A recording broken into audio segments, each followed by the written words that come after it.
Dans cette vidéo, nous vous présentons l'utilisation de l'application eDriver. La page d'accueil montre les différentes catégories qui sont à votre disposition. Une fois que vous vous êtes connecté avec vos coordonnées, vous verrez l'écran suivant. Tout en haut, dans la section leçons, vous trouverez l'e-book dans lequel vous pouvez d'abord lire la théorie. Chaque chapitre peut être terminé par un test de la leçon. Pour commencer ce test, il suffit d'appuyer sur le bouton bleu « Démarrer le test » à la dernière page de chaque chapitre. Pour terminer le test, vous pouvez cliquer sur le bouton « Fin du test » au fond de la page. Une fois que vous avez fait cela, les réponses proposées ainsi que votre choix de réponse seront affichées. Une fois que vous avez consulté toutes les réponses, vous pouvez refaire le test ou étudier le chapitre suivant. Le symbole de retour en bas à gauche vous permet de revenir à l'aperçu. Vous avez la possibilité de vous entraîner ou de procéder à une simulation d'examen réaliste. Examinons d'abord la section pratique. Lorsque vous appuyez sur « Recommencer », les questions de pratique vous seront présentées. Vous pouvez revenir à la vue d'ensemble en cliquant sur le symbole « Retour » au fond à gauche. Les autres icônes de la barre seront présentées plus tard. Si vous avez déjà répondu à quelques questions et que vous êtes revenu à la vue d'ensemble, vous trouverez sous l'entrée « Recommencer » un nouveau point intitulé « Continuer ». Continuer vous permet de reprendre les questions de l'exercice là où vous êtes arrivé. Si vous appuyez sur « Recommencer », l'évaluation de vos réponses sera réinitialisée. En cliquant sur « Configuration », vous avez la possibilité de choisir les sujets qui vous intéressent. En cochant sous « Critères » la case montrer uniquement les questions officielles, vous pouvez vous limiter aux questions officielles de l'ASA, Association des services automobiles. Une fois votre sélection faite, vous êtes prié d'appuyer sur le bouton « Recommencer » ou sur le symbole « Retour » pour revenir à la vue d'ensemble. Dans la section « Examen », vous pouvez commencer un examen de test. Vous devez répondre correctement à 90% des questions pour réussir l'examen. Sélectionnez « Recommencer » dans la rubrique « Pratique » pour afficher les questions pratiques. Sous l'âge, vous trouverez les options de réponse marquées par les lettres A, B ou C. Une fois que vous avez choisi une réponse, votre choix s'affiche sur fond bleu.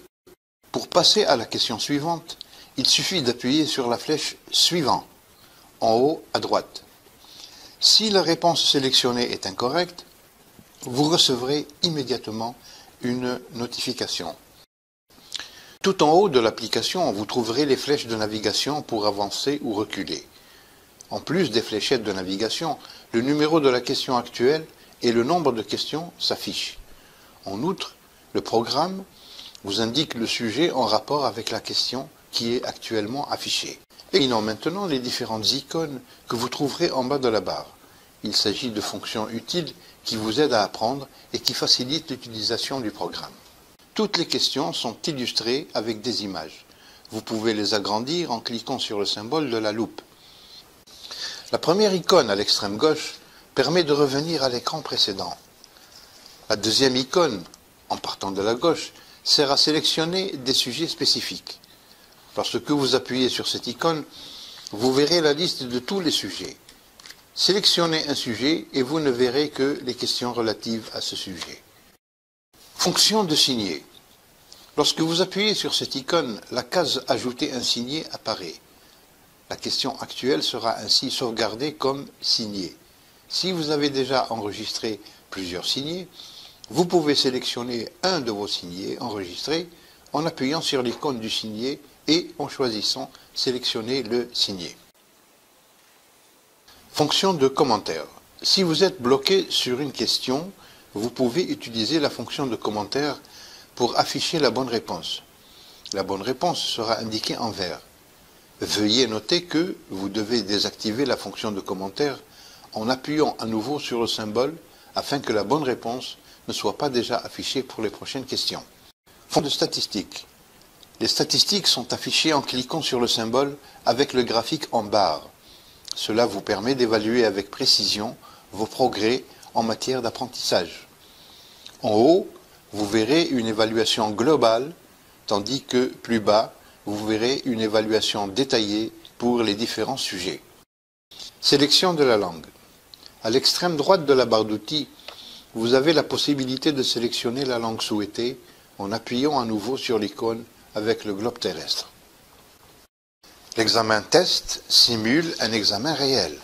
Par conséquent, lorsque vous répondez aux questions, il y aura quelques différences par rapport aux questions d'entraînement. Tout en haut de la navigation, vous verrez le nombre de questions de l'examen. En bas de la barre d'outils, vous trouverez la sélection des sujets et l'icône de signer. Contrairement aux questions de pratique, les icônes pour les fonctions de commentaires et de statistiques ne sont pas affichées. Vous ne pouvez non plus sélectionner la langue. Au lieu de cela, le temps restant est affiché au milieu de la barre d'outils. Une fois le temps écoulé, ou si vous appuyez sur l'icône de sortie, le résultat de l'examen sera affiché. Vous découvrirez non seulement si vous avez réussi à l'examen ou non, mais aussi combien de points vous avez obtenus. En appuyant sur OK, vous accédez à la vérification des questions. Les réponses que vous avez données sont marquées. Les bonnes réponses sont indiquées en vert, les mauvaises en rouge. Vous pouvez revenir à la vue d'ensemble en appuyant sur le bouton Retour.